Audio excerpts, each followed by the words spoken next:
Good afternoon. This is our lecture for week 3 in advanced clothing construction.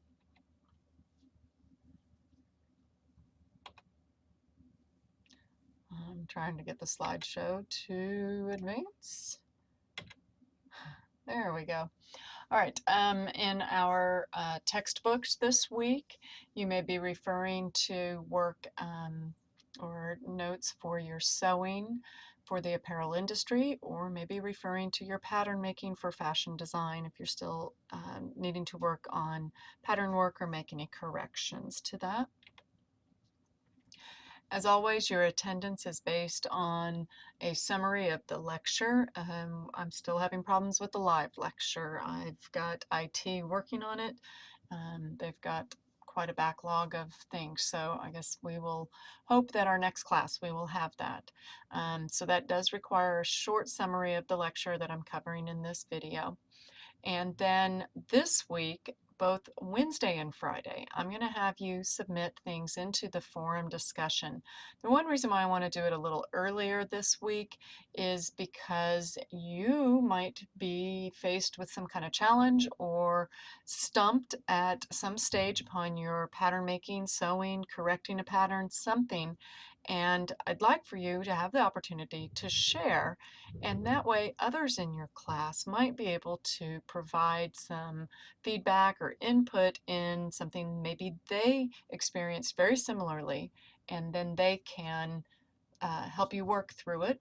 I'm also here too in case you are at a dead stop and you don't want to be held up completely. I know that's important as well, to utilize your time. So I will be checking those too and trying to provide some feedback, but I'd like to see you all kind of get to where you're discussing between yourselves. One, two, working or utilizing a chat board on other sites when working in different projects is a great way to gain knowledge from people.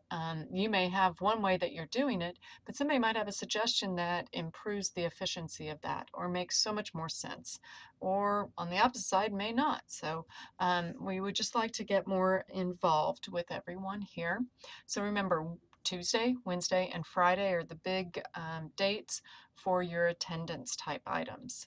Now, in this week, your main focus is to make a fantastic dress design. You've been working up the patterns. I've liked what I've seen. I've gotten to see a muslin or two so far. Let's get those in if you have not, just to see if you're on the right track. And then I'm going to post some more just articles really on advanced sewing techniques. We're not going to have each of you go through all of them because maybe the track you're going on or the items that you find interesting to design in your own design style and taste doesn't require all of these. But I do want you to have a resource place you can come to see them and find some of those names of resources, find the websites and stuff that will continue with you outside of this class. So your assignments this week will, as always, be your inspiration book sketches. Those will be due on Saturday. By Wednesday, I'd like to have a outline of the sewing steps for your dress design.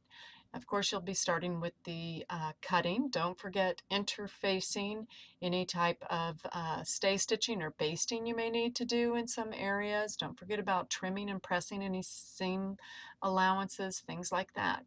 Almost as if you're writing some uh, sewing instructions for a pattern like how you might buy one at the store. This week also, by Wednesday, when you get ready to go to the fabric store, hopefully if you haven't done it already, you're making plans to do so. Use your cost sheet. Fill out the things that you know you're going to need. It helps you stay focused when you are shopping. It also sometimes helps you to weigh out costs of different things. Of course, when you go to the store, you won't know all the costs of everything. And also keep in mind that you need to lay your pattern pieces out in a width that would be for both a 45-inch wide fabric and a width for a 60-inch wide fabric. Remember, you can double fold or fold your fabric over on the lengthwise grain, so you're really only using 22.5 inches and 30 inches width to lay out your patterns to figure out how much length you need. Now, you, to be on the safe side, might say, well, I think my dress is going to take 2.5 yards or 2 5/8 yards. I think I'll buy 3 yards total just to be on the safe side in case I have to recut something or it may take a little more. That's fine. But did it really take you 3 yards to make the garment? So in the cost sheet, don't tell me how much you bought. Tell me how much you actually utilized. Because in the industry, and this is why we're taking you through these steps, you want to get that amount of fabric down to the minimal most amount. That doesn't make sense. The minimal amount of fabric that you can. It's called the efficiency, because if you eat into your profit margins if you're not using the fabric as efficiently as possible. If it's costing you $7 a yard and it takes you only 3/4 of a yard to make the garment, wouldn't you rather than cost in the actual price of the amount of fabric at 3/4 of a yard, and I used an odd number of 7, so off the top of my head, trying to come up with, okay, let's say it'd only be about $5.25. Well, that extra 1 3/4 of a dollar would go in your pocket. But if you're costing it out saying it took you $7, well, then that's going into the cost. It's not going to your profit bottom line. So remember, the cost sheet is for the actual amount used, but it helps you know what you're shopping for. All right, to get back onto my list here, I went off on a tangent.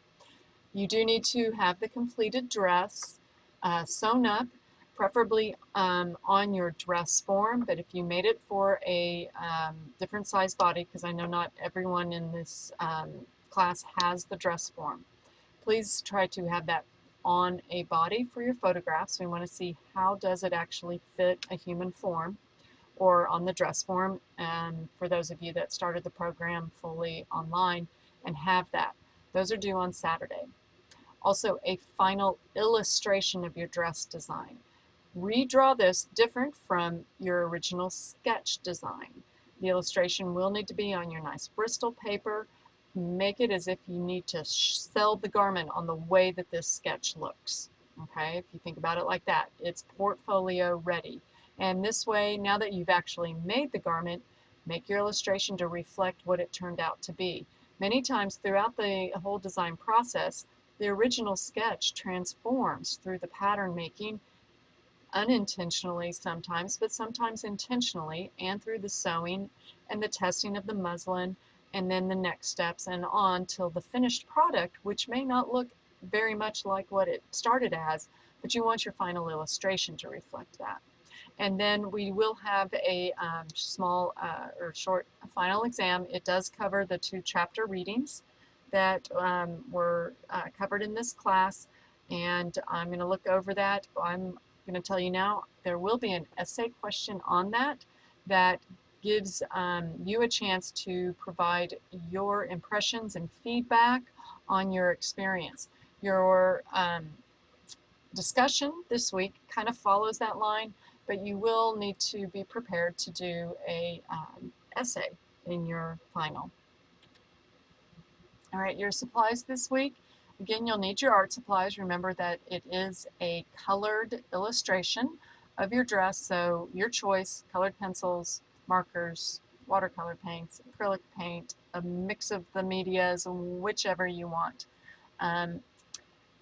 You will need the patterns that you started off with for the dress after they have been corrected, after you look at your muslin.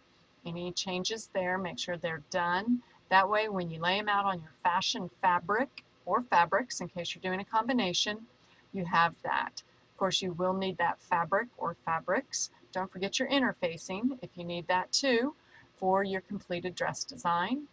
Any notions to complete the dress design, be that buttons, zippers, any kind of trim, any elastic, things like that.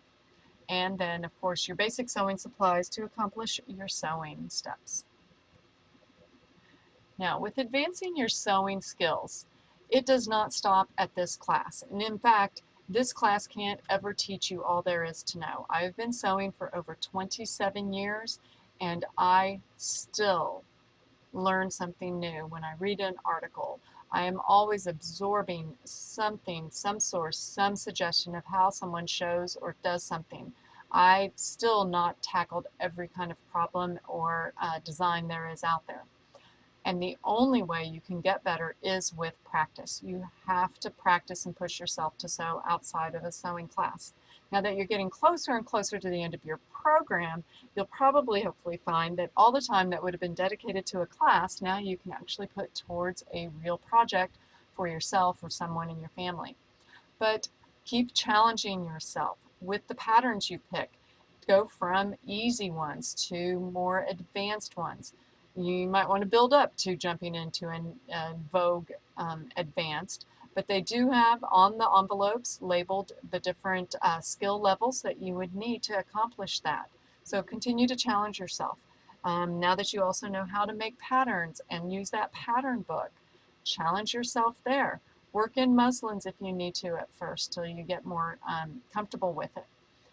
The library has plenty of books on sewing, or they can usually bring some in if they're not at your location.